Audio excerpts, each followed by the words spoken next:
তো বন্ধুরা, যারা জানেন না এখন তাদের জন্য বলে রাখি যে আগামী জানুয়ারি 13 জানুয়ারি মানে 13 তারিখ থেকে কিন্তু মহাকুম্ভ মানে প্রয়াগরাজে, ঠিক আছে, উত্তরপ্রদেশের প্রয়াগরাজে হবে কুম্ভ মেলা। হরিদ্বার, মানে প্রয়াগরাজ, নাসিক, উজ্জয়ন ইত্যাদি জায়গায় হয়ে থাকে। পূর্ণকুম্ভ 12 বছরে একবার হয়, ঠিক আছে। তো অর্ধকুম্ভ মানে হাফ 6 বছরে একবার হয়।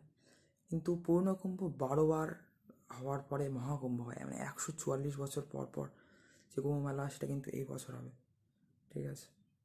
তো যারা যাবে তারা অবশ্যই ভাগ্যবান, ঠিক আছে। তো যাই হোক, ব্যাপারটা বলার ছিল, কুম্ভ মেলার ব্যাপারটা অনেকে হয়তো জানে না। মোটামুটি 1-2 সপ্তাহ তো হবেই, এবং গঙ্গাসাগর মেলাও হবে আমাদের পৌষ সংক্রান্তি।